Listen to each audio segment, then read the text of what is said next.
Sur lequel on était, parce que tu vas voir au générique tout à l'heure le film qu'on a fait, le film je pense que ça peut peut-être t'arracher des larmes. Je suis pas comme ça. Et dans le générique, juste à la fin, tu vas voir les photos qui défilent, tu as la Suzuki numéro 4 ou 5 sur laquelle j'étais quand j'étais avec toi. Et je voudrais refaire une moto comme ça. C'est chiant comme garçon. Pas avec les pièces moteurs.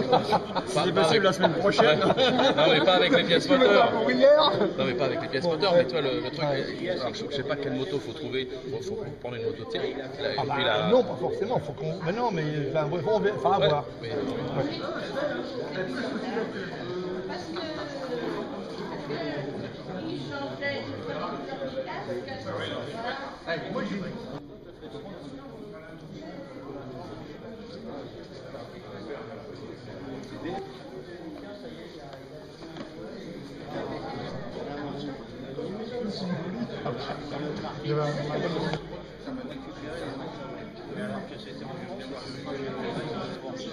Alors là, donc, c'est pour ça que... Moi, j'ai voté ça.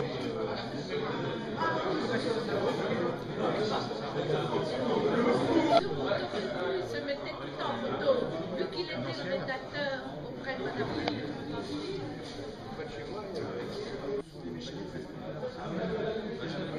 Vous avez fait venir Je sais pas trop.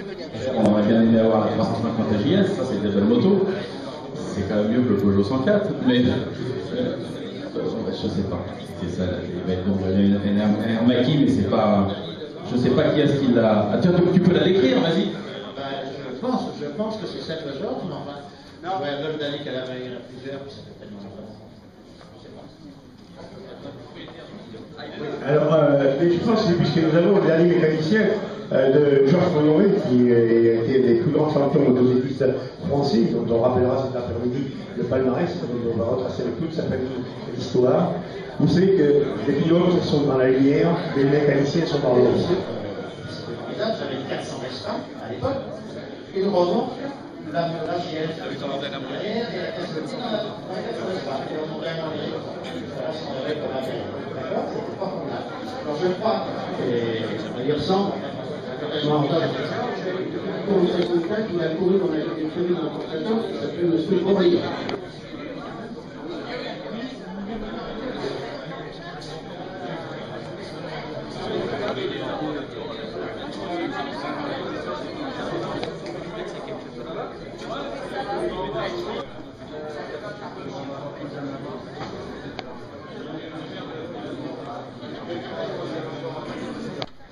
Parce qu'au début, mon père le battait facilement. Après, il y a même des courses, ils étaient classés ex aequo. Et après, c'était l'inverse, il battait mon père. Et là, l'élève avait dépassé le maître. Moi, j'ai pas eu ce problème avec mon père. Parce que moi, il m'a eu vieux, il m'a eu à 50 ans. Donc, j'ai jamais eu ce problème d'adversaire. Vous aviez le challenge de prendre la relève, justement. Non, mais parce qu'il courait plus. Vous aviez le challenge en fait de prendre la relève. Voilà. Ouais. C'est en ça que faire un prénom, vous dites. Mais c'est pas si évident qu'on le croit. Parce que c'est quand même. Voilà. Mais bon, on a fait ce qu'on a pu. Ça m'a pas choqué. Alors, si, Attends, je vais avec le mec qui m'attend. J'arrive. Incroyable. C'est où?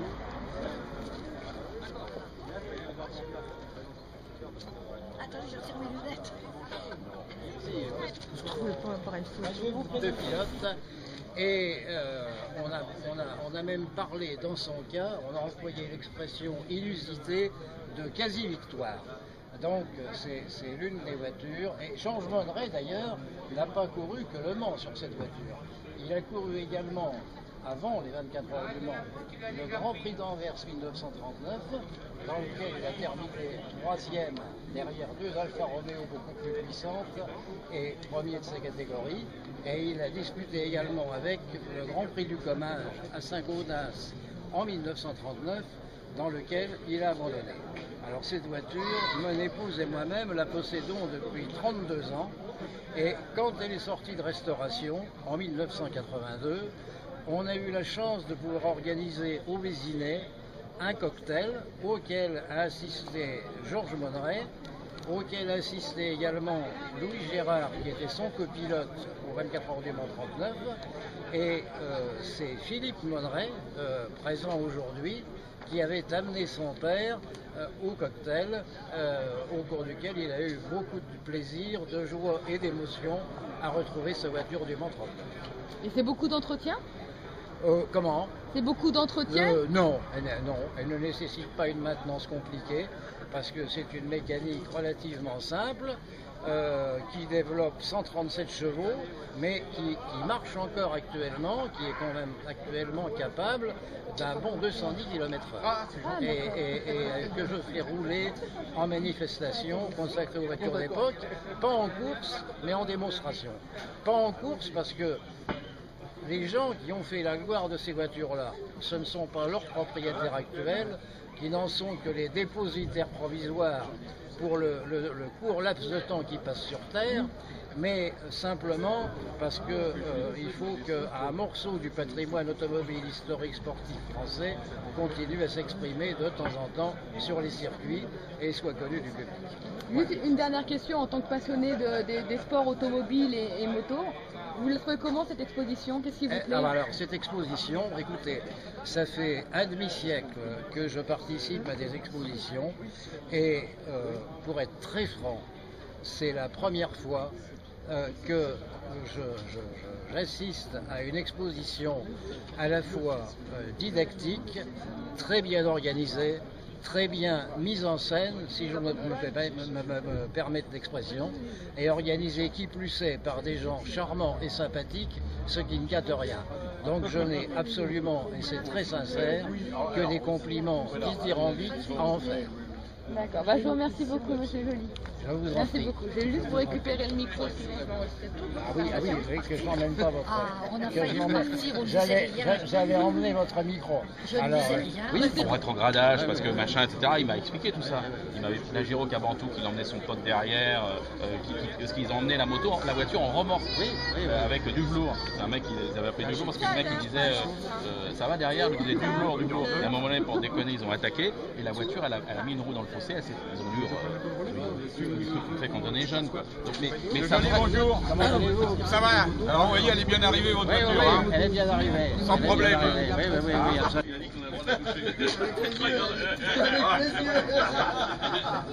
T'as pas changé, toi. Excuse-moi.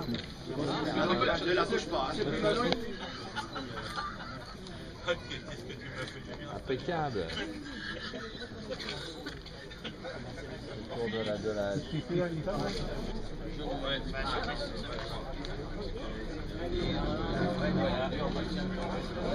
Allez, c'est bon.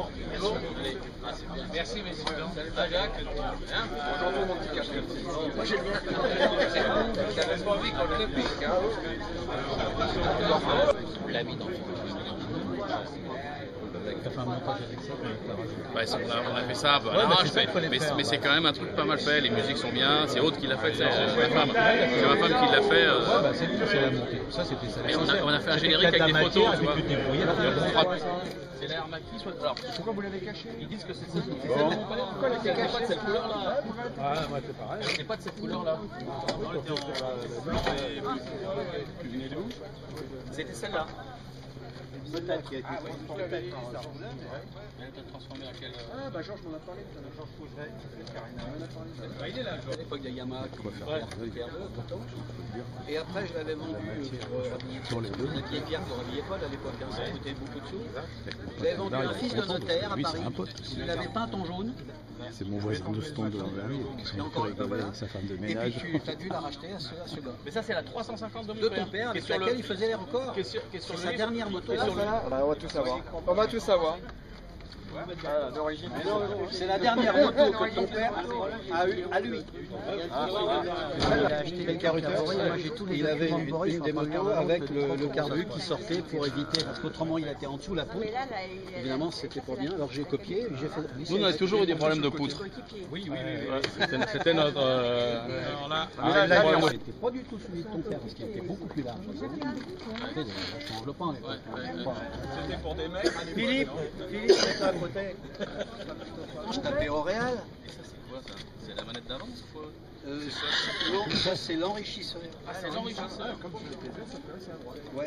Sur le capot, on met l'enrichisseur à gauche. Sur le 400, ils mettent un enrichisseur. Ouais. C'est pas pour le démarrer, c'est pas ça. Démarrer, hein. Mais passer la précompression. C'est que tu avais, à chaque fois que tu faisais ça à peine, tu avais paf le coup de pied aux fesses. Ça marchait mieux que la JS 350? Ouais. Ça prenait 2,30. Hein. Ah la vache. Pardon. La première course inter que j'ai fait avec le grand carénage de ton père, c'était au Critérium international du Mans, c'était au mois d'avril pendant les essais automobiles les 24 heures. Les 4 heures du monde? Non, c'était deux courses internationales, tu avais des 2,5 et après tu avais des... Et puis Philippe et toi, vous allez faire le boulot. Tu te rappelles pas? Non. C'était avec ça. Et en faisant des essais, il y a un carter moteur qui était poreux, qui pissait l'huile. Non, t'étais prévu pour le faire. Ah bon? Il était plein d'idées, ton père. Hein.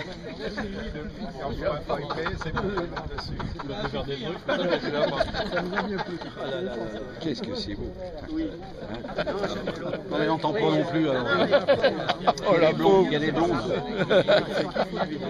Moi, ce que je vous propose, on la rend, et puis on va passer à... Culturel. Merci. À tous, bien.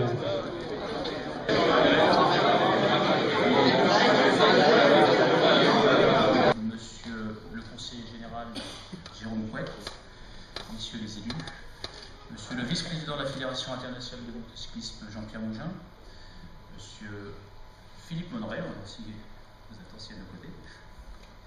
Philippe Monneray, donc, qui est pilote, on peut l'applaudir bien fort.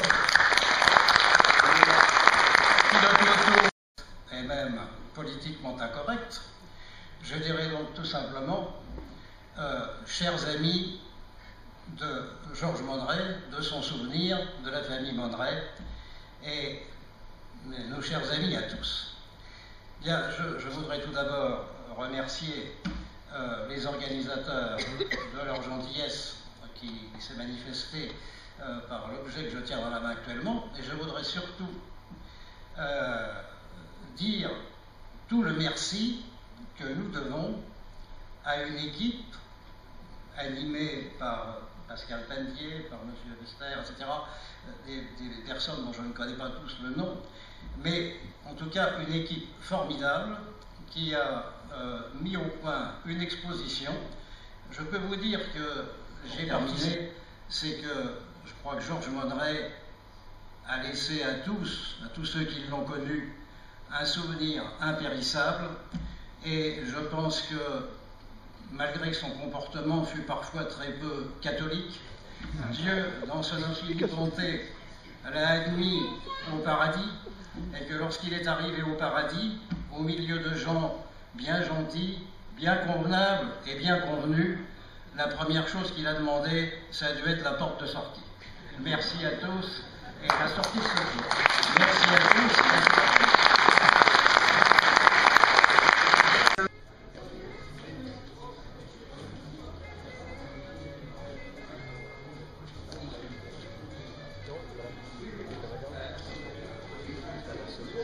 Ça va.